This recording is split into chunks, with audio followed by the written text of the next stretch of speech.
This is not a simple problem. People suffer this for their whole life without handling it.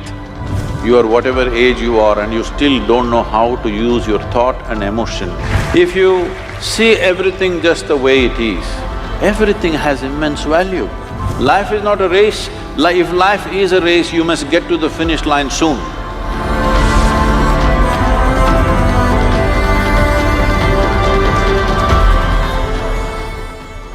I often find myself in a situation where I'm not happy with myself.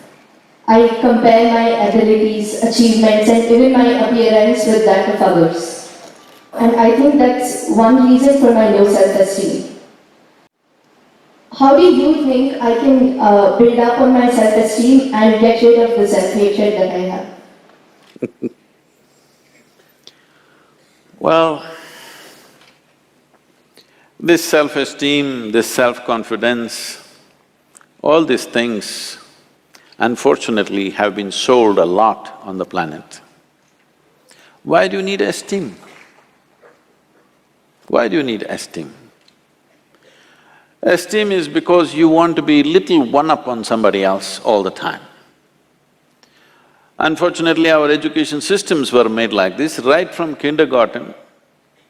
Who is first, who is second, who is third? You want to be first.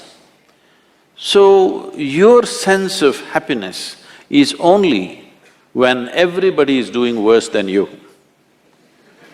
What kind of life is that?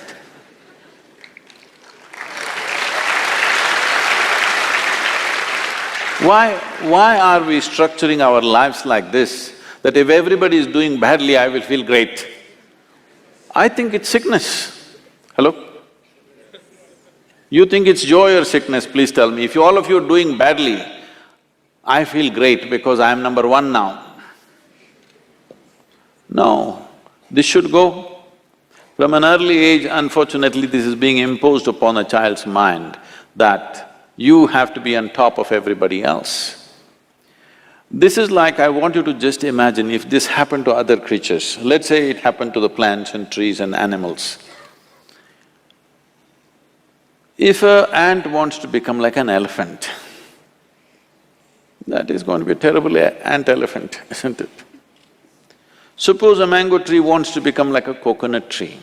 It will be a horrible mango tree because with one branch like this, no mangoes will come out of this. A mango tree is like this, a coconut tree is like that. That's how it should be. This has happened because in so many ways, people have put these things into your mind, what is good, what is bad, what is high, what is low, what is up, what is down. Because of this, you have never paid attention to every aspect of life in the sense. Maybe humanities people and lawyers and what are you? CA. Huh? CA. Oh, the accounting people. You never paid attention to these things. I spend a lot of time paying attention to all kinds of creatures, ants and grasshoppers and worms and everything. If you observe, let's say an ant, or let's pick up something little more than an ant, like a grasshopper, it's easier to see him. If you look at him carefully, whoever created this grasshopper has paid as much attention to a grasshopper as they have paid to this one. Please pay attention and see.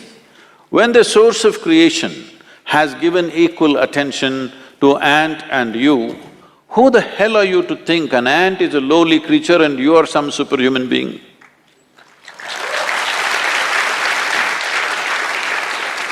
Why are you making this judgment? Creation has not made this judgment. You may think you're superior simply because you're in a blatant manner, you're walking on this planet, but that's not true. The fact of the matter is like this.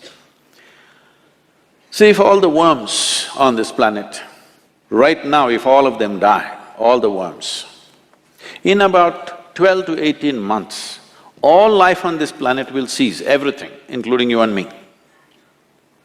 Suppose all the insects die today, in something like 2.5 to 4 years' time, all life will cease. But if all the human beings die, the planet will flourish.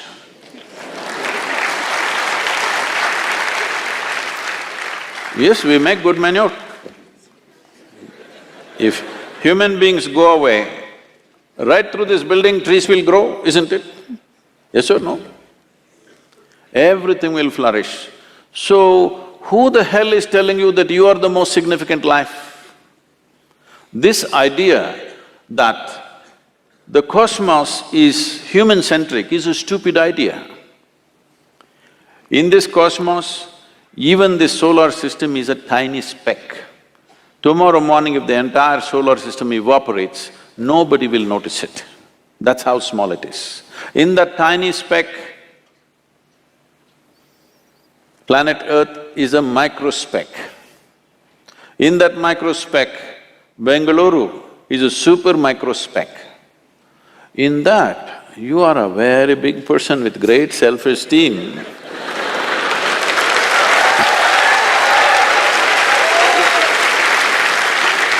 This is not a simple problem.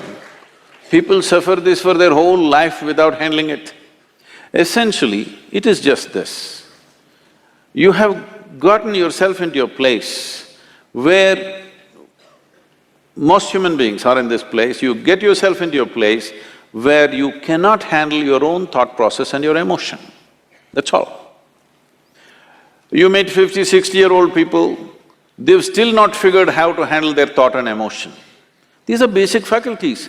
When the hell are you going to learn how to use your thought and emotion? Suppose you're 20 years of age and you still don't know how to use your fingers, people will say you're handicapped, isn't it? You are whatever age you are and you still don't know how to use your thought and emotion, are you handicapped too? Hello? Are you or are you not? Yes. You are, you're crippling yourself. Why has this happened?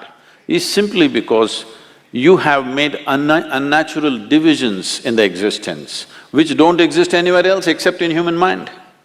Yes? Nowhere else does it exist except in human mind. Because you're a little girl, can I call you a little girl? Yes, you can. I'm telling you the boys, she's not a little girl. For me, she's a little girl. When my daughter was growing up, she grew up with me traveling all over the place. When she was 3.5 months of age, she's traveling with me alone. I'm driving all over India with her in the strapped to the seat of the car. So, she grew up like this, and every day we're in some different family. People are wonderful, but there is a problem with the adults. The moment they see a child, they want to teach the child something that's not worked in their life.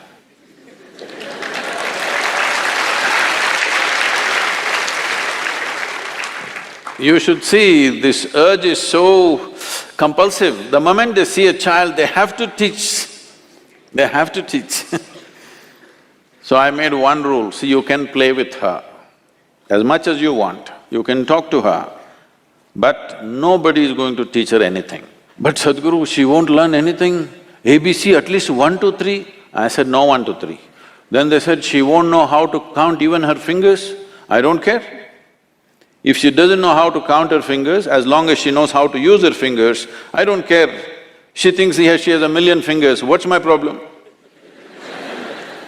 But they want to teach 1, 2, 3, ABC, Mary had a little lamb. I said, I don't care whether Mary had a lamb or no lamb. You're not going to teach her anything. So nobody taught her anything. She's all ears, everybody treated her… Because if you have nothing to teach, you have to treat somebody like your equal. So she grew up. By the time she's 2.5, 3 years of age, she can speak in terms of remembering about 700 to 800 names, all adults. She thinks they're all her friends because everybody spoke to her like she's an adult.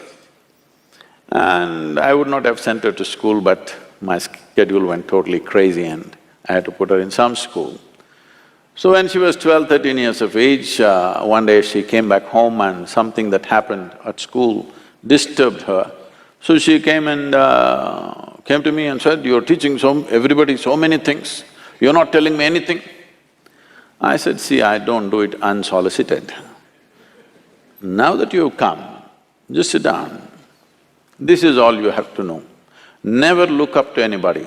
She looked at me like this, what about you, kind of thing.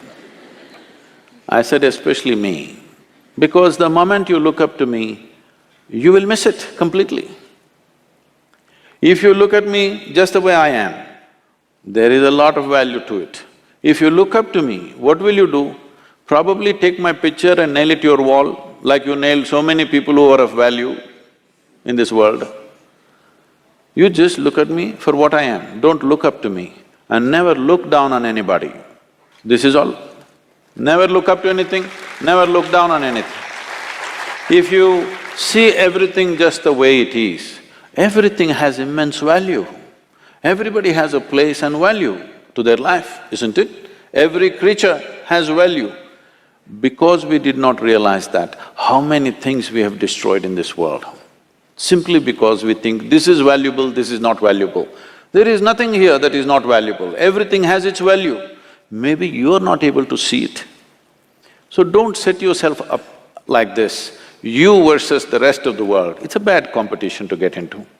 You want to be number one on this planet. It's a horrible place.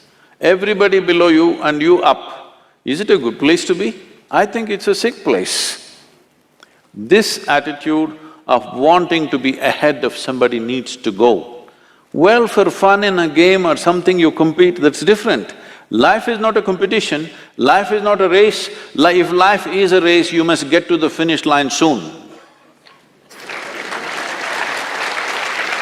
If you think life is a race, you must be at the finish line today, I can tell you how.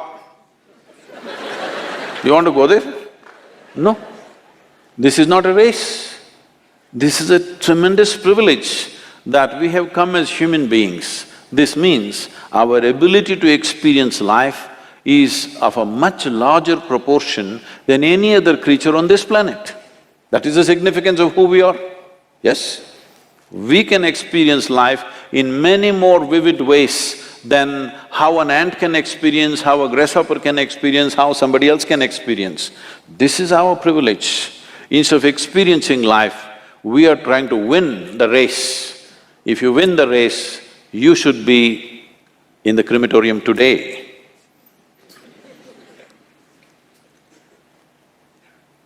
You don't need any self-esteem. In this culture, if you don't know this, there may be people with names like this, there will be one Ramadas, one Krishna Das, one whatever. What this means is people are consciously taking the name of being a slave. Because a joyful, willing slave is a tremendous human being. Only somebody who's been enslaved by somebody is a different matter. But willingly, I'm willing to do whatever is needed in this world, is a wonderful slave, isn't it? I'm one.